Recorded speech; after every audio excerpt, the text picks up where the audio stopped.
Morning guys and welcome back to শ্রাবলালাদা। কালকে মাত্র এই শহর পুরোটা ঘুরে নিয়েছি, মানে যতটা আমার পক্ষে সম্ভব আছে। চলে যাবো রামেশ্বরম। এটা আমার কালকে নাইট স্টে ছিল, দেখিয়েছিলাম আপনাদের। তাহলে চলুন চলে যাই রামেশ্বরম। আর এন রুট কি কি পড়ে। ধনুষকোটি যাচ্ছি এবং যেতে যেতে রাস্তাতেই সুন্দর দুদিকে সমুদ্র দেখতে পাচ্ছি, জাস্ট অসাধারণ।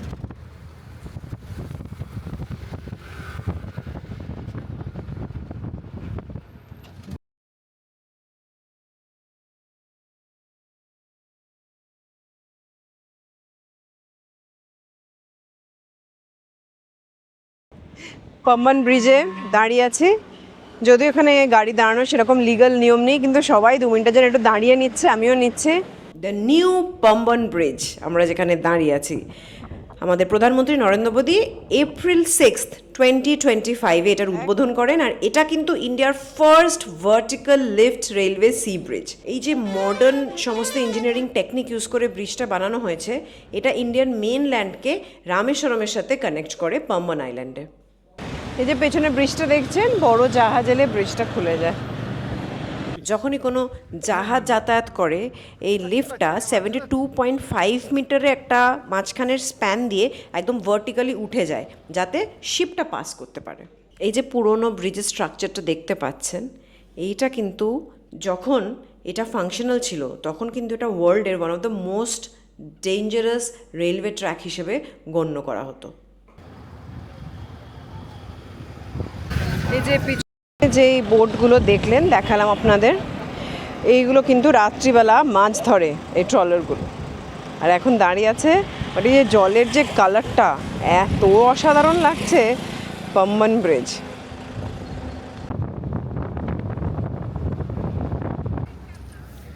এসে গেছি doctor APJ Abdul Kalam national Memorial মিউজিয়ামের সামনে দাঁড়িয়ে আছে। কিন্তু এখানে ক্যামেরা, মোবাইল কিছু অ্যালাউড না নিয়ে যাওয়া, খাওয়ার জিনিসও অ্যালাউড না নিয়ে যাওয়া। তাই আমি মোবাইল আর ক্যামেরা গাড়িতে রেখেই যাবো। বাইরেটা দেখালাম, বাইরেটা খুব সুন্দর স্ট্রাকচার। ফিরে এসে আপনাদের বলবো কী কী দেখলাম। এপিজে আব্দুল কালাম সম্পর্কে আমরা অল্প বিস্তর সবাই কিছু না কিছু জানি। 15ই অক্টোবর 1931 সালে একটি তামিল মুসলিম পরিবারে উনি জন্মগ্রহণ করেন রামেশ্বরম পিলিগ্রিমেজ সেন্টারের কাছে পাম্বান আইল্যান্ডে। ওনার বাবার বোট ওনার ছিলেন, আর লোকাল যে মসজিদ ছিল তার ইমাম ছিলেন। ওনার মা আশিয়াম্মা একজন গৃহবধূ ছিলেন। ওনার বাবার যে বোটটা ছিল ওইটা নিয়ে উনি হিন্দু তীর্থযাত্রীদের রামেশ্বরম থেকে ধনুষকোটি অবধি পৌঁছে দিতেন। ওনার ছোটোবেলাটা যেহেতু এই পাম্বান আইল্যান্ডেই কেটেছে, এই রামেশ্বরমে, তার জন্য আমার মনে হলো আপনাদের এটা জানিয়ে রাখি।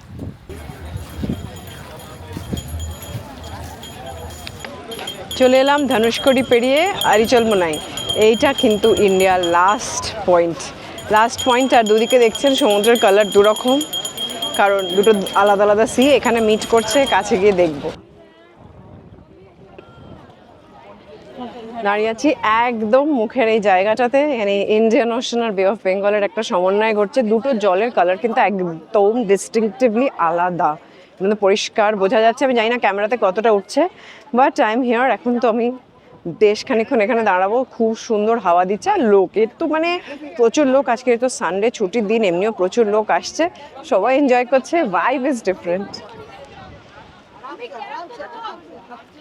ধনুষকোটি বা ধনুষকোটি, এটা একটা পাণ্ডব বর্জিত মানে ভুতুড়ের টাউন, যেটা পাম্বান আইল্যান্ড তামিলনাড়ুর একদম লাস্ট সাদার্ন টিপে অবস্থিত। এটাকে লাস্ট ল্যান্ড অফ ইন্ডিয়া বলা হয়। এখান থেকে শ্রীলঙ্কা জাস্ট 24 কিলোমিটার দূরে। অনেক বছর আগে এইখানটা খুব ফ্লারিশিং ছিল ট্রেড হাব হিসাবে, কারণ এখানকার বোট মেল সার্ভিস ছিল, যেটা কিনা শ্রীলঙ্কায় যেত। কিন্তু তারপরে 1964 সালে রামেশ্বরম সাইক্লোনে সব কিছু একদম ধ্বংস হয়ে যায়, এবং তারপরেই মাদ্রাসের গভর্নমেন্ট এটাকে ঘোস্ট টাউন হিসেবে ডিক্লেয়ার করে, যেটা একদমই থাকার মানে বসবাসযোগ্য নয়। এইটা দেখার জন্য কিন্তু প্রচুর ট্যুরিস্ট আসেন। এটা একটা বেশ ইন্টারেস্টিং ট্যুরিস্ট স্পট। এখানে রাম সেতু আছে আরিচলমোনাই হচ্ছে একদম লাস্ট পার্টটা ইন্ডিয়ার, যেখানে বে অফ বেঙ্গল আর ইন্ডিয়ান ওশান একত্রিত হয়। মেনল্যান্ড রামেশ্বর থেকে এই জায়গাটা মাত্র 20 কিলোমিটার। আর এই ড্রাইভওয়েটা কিন্তু অসাধারণ। আচ্ছা, ধনুষকোটিতে কীভাবে এসে পৌঁছাবে? মেনল্যান্ড রামেশ্বরম থেকে বললাম যেমন মাত্র 20 কিলোমিটার, তো আপনারা গাড়ি তো হায়ার করতেই পারেন, ওটা একটা চয়েস আছে। বাস আসে কিন্তু এখানে, আপনার আগে থেকে বুক করে নিলে বাসে আসতে পারেন, এবং অটো আসে, প্রচুর প্রচুর অটো কিন্তু এখানে আসে।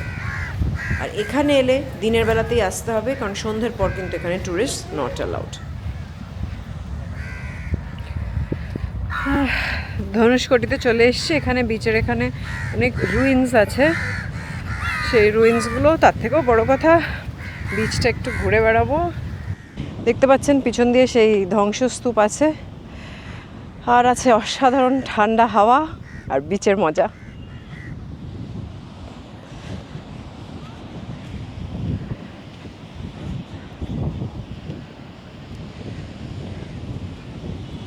এই যে ছোট্ট মতো একটা দোকান, বাইরে কোল্ড ড্রিঙ্কসের পসরা সাজানো, বাইরেটা দেখে নাক ছিটকবেন না, ভেতরে একটা অসাধারণ চমক ওয়েট করছে। ইয়েস, যারা আমার মতন ফিশ লাভার্স তারা এখানে অবশ্যই এনজয় করবেন। নিজের যেই মাছটা পছন্দ এরা ভেজে দেবে, তরকারি বানিয়ে দেবে, কারি বানিয়ে দেবে, আরামসে ভাত দিয়ে খেয়ে ফেলুন। Single kata. Yeah one one One. Cleaning fry total 180. 180 One piece. This 180. 180. That 200. Yeah, 200. Ayan, aircraft la. Mucha. ওকে, দেখলেন চলে এসেছি এখানে ধনুষকুটিতে একটা ছোটো রেস্টুরেন্ট। এখানে এরকম প্রচুর রেস্টুরেন্ট আছে, ফ্রেশ মাছ রাখা আছে, আপনি যেটা বলবেন সেটা কিন্তু আপনাকে তুলে কেটে বানিয়ে দেবে। তো আমরা দুটো মাছ বলেছি, দেখা যাক।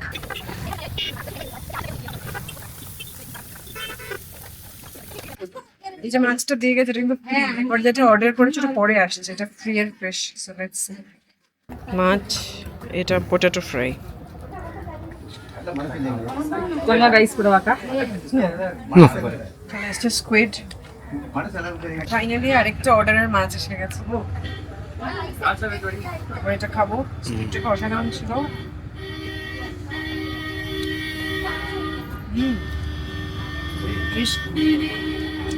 মশলা আমাকে ফ্রাই করে দিয়েছে, হেভি লাগছে কিন্তু। টিপিক্যাল বাঙালি মাছ ভাজা না হলেও এটা কোনো অংশে কম না। এই দোকানে এলাম, খেলাম না, নামটা তামিলে লেখা আছে, বাট অসম অসম খাবার, এত ভালো খাবার, একদম ফ্রেশ ফ্রেশ মাছ বানিয়ে দিল। আর কোথাও আমি দেখিনি একটা ফিশ থালিতে মাছটা ফ্রিতে দিচ্ছে, প্রথমে 2 পিস ফ্রি, আমার তো খেয়ে পেট ভরে গেছে। তারপর স্কুইডের এত ভালো রেসিপিটা ছিল, আর বাকিগুলো এত সুন্দর ছিল, জাস্ট টু গুড।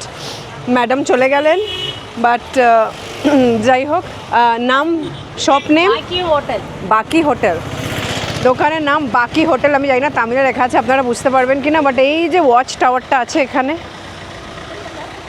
এই টাওয়ারের ঠিক উল্টো দিকে দোকানটা বাকি হোটেল। এলে এখানে অবশ্যই খাবেন, মাছটা ইজ টু গুড, আর ফিশটা ফ্রিও দেয়, টু গুড। ধনুষকোটি থেকে এখন ফিরে যাচ্ছি, এবার হোটেলে একটু খানিকক্ষণ একটু রিফ্রেশ হয়ে নিয়ে একটু চাইলে 2 ঘন্টা ঘুমিয়েও নিতে পারেন। তারপরে বিকেলবেলাটা রেখে দিন রামেশ্বরম মন্দিরের জন্য। অসাধারণ বিচ পাশে, আর রামেশ্বরম মন্দির বলার কোনো অবকাশই নেই, অসাধারণ লাগবে।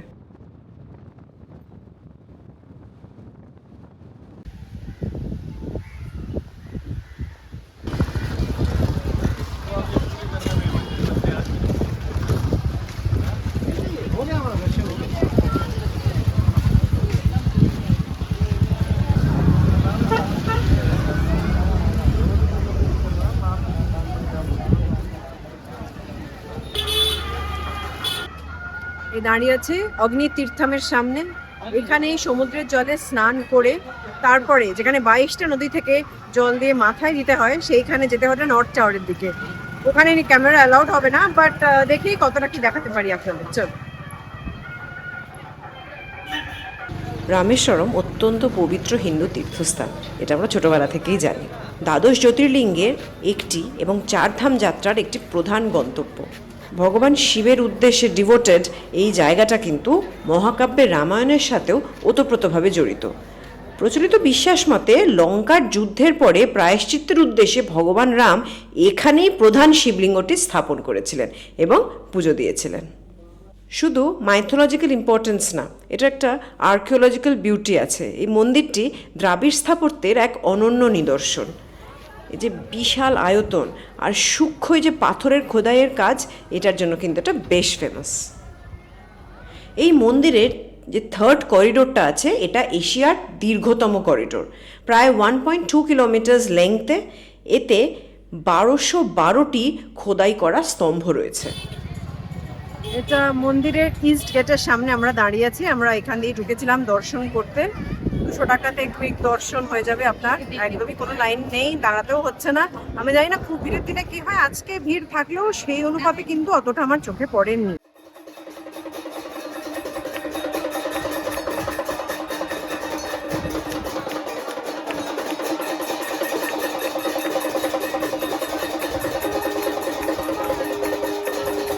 রামেশ্বরম মন্দির দেখে বাইরে আসতেই দেখলাম এই চত্বরে অনেক ছোট ছোট খাওয়ার স্টল আছে, পাপড়ি চাট, ফুচকা, দই বড়া ইত্যাদি অনেক কিছু, ঝালমুড়ি।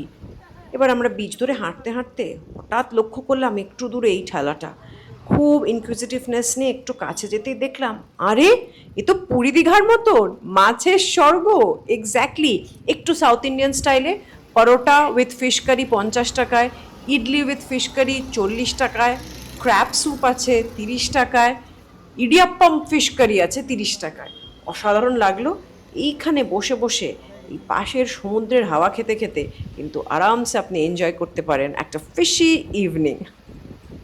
ভিডিওটা ভালো লাগলে লাইক, শেয়ার, সাবস্ক্রাইব করতে কিন্তু ভুলবেন না। আর যদি কিছু মনে হয় অবশ্যই আমাকে কমেন্ট করে জানান।